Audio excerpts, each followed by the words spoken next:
So, yeah, I just want to do this for a change. I've never done it. Talk to the camera as opposed to sit at the piano and produce some kind of music and singing or whatever I do sometimes. A song I just did, COVID Cured the Flu, which I put up on YouTube yesterday. And hey, it could get taken down, but I don't think my numbers are. Only 12 people have seen it. It's usually the ones that have got 40,000, 50,000 that they're taking down. That's how it works. But yeah, it's I seem to alternate between feeling very serene and at peace, and other times when I look at the reality of life on the street and the world right now, and I feel utter despair at the state of the human race, that it's come to this, and that there's so many unawakened souls out there still just believing what their government and propagandist media tell them to believe, even when it's not in their interests. So it's like someone saying jump in the fire and you jump in the fire. I mean, I don't see the difference really. That's an extreme example, but I mean, it's almost like that. And my challenge is like going to the supermarket and just keeping my head down and not saying anything, and because inside it's killing me. The situation where everyone acts like it's normal, pretends that it's normal or needed or necessary. And you would think, when I first came to the Netherlands to visit in 1988 from London, I was staying in London then, and I was 23 in 88. So you can work out how old I am if you want. Little game for you. Not that it really matters, right? I don't get hung up on these. This is all societal nonsense.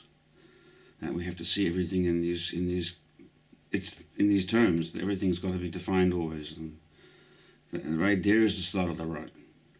Right there is the beginning of divide and rule.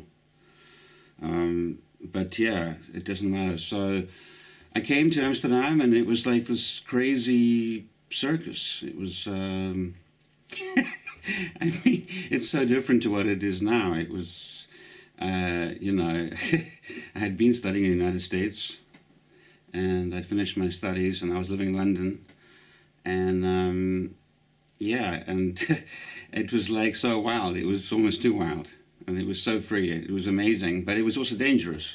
So you had this. That's the thing. The more freedom you have, it's great for people who are conscious and respectful and loving and compassionate and care about how their actions affect other people. It's paradise. But when you have freedom for people who are fucked up, then they can use that for their own purposes. So you have to me, that's what Amsterdam is. Even now, it's got some real light and some real dark. It's very intense. And actually, I mean, I live in Groningen now, which is 180 kilometers to the northeast, the top of the country. And I've not been in Amsterdam for over a year. But it's weird. I mean, it's just, I think it's so close. In South Africa, where I grew up, I would just, to have not gone that far in 2 years in a year would be quite weird. But yeah, so, and then you come to now, how people thought then in Amsterdam in 1988, how free-minded they were, and there were people who just got wasted because they were just dumbasses, and let's go to Amsterdam. I'm not knocking that. Everyone has when you're young, you go wild, whatever, fine, right? But there was a consciousness in people. The people you met out and about, there was more of a feeling of authenticity in the government too. Because I got into some real problems. That's another story. And I had to actually go to the police.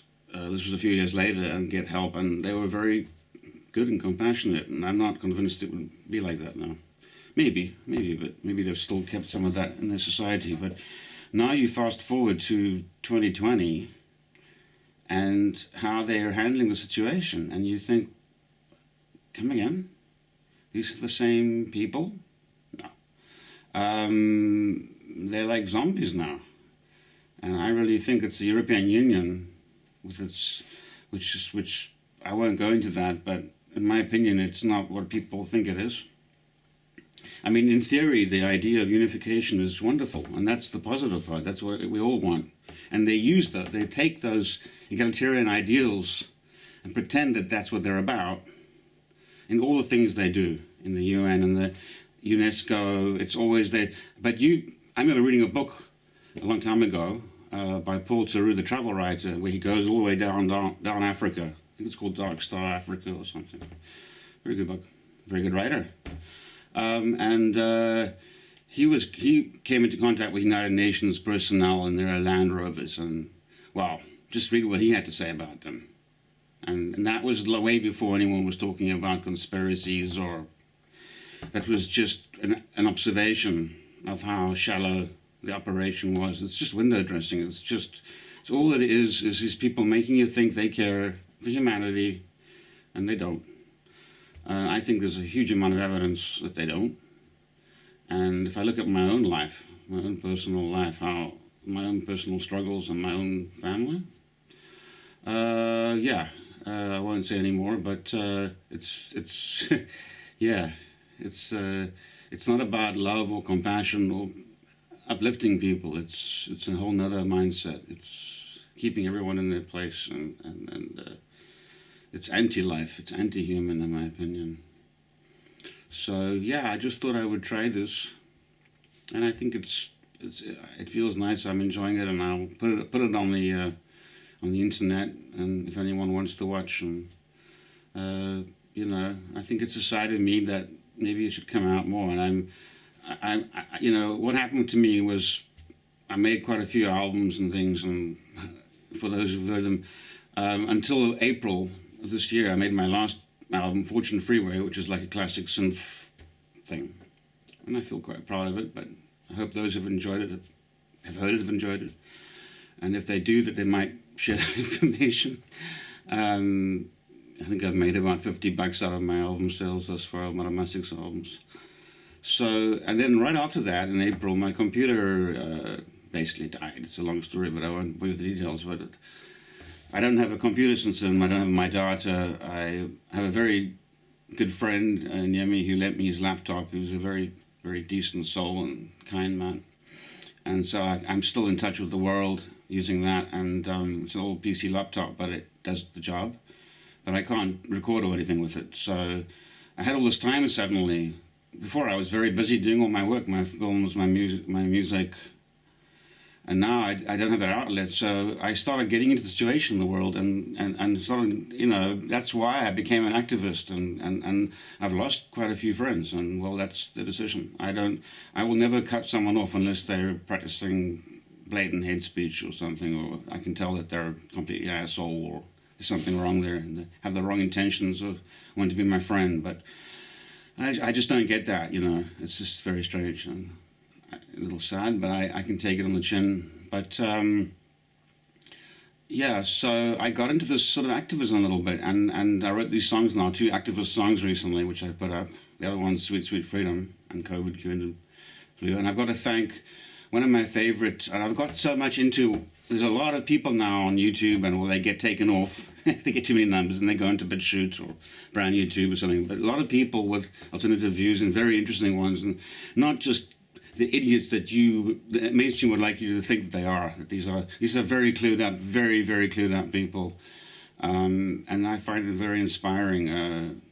People like Sasha Stone, Mel Kay, Charlie Ward, Laura Eisenhower, who's amazing, and a whole bunch of other people. David Wilcock, who I'm still watching his video he did right before the election, and does an incredible analysis of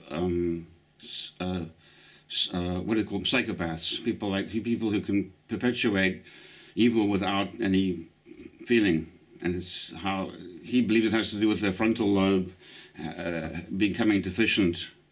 But that's a whole other story. But I got into all these things, and so I thought, okay, well, today I'm going to do something. I'm not particularly commenting about current affairs. I do that on Facebook all the time. If you know me there, you know what I think.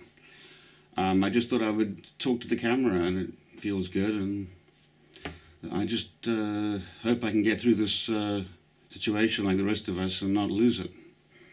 Thank goodness I have music. I'm very blessed that way. I might not have money or a lot of friends or a lot of things in life, but I have my soul, my music. I've learned how to feel strong inside, even when people right around me are against me. It's quite an existence. Okay, lots of loving thoughts to all my friends and everyone in the world, and we'll get through this. Cheers.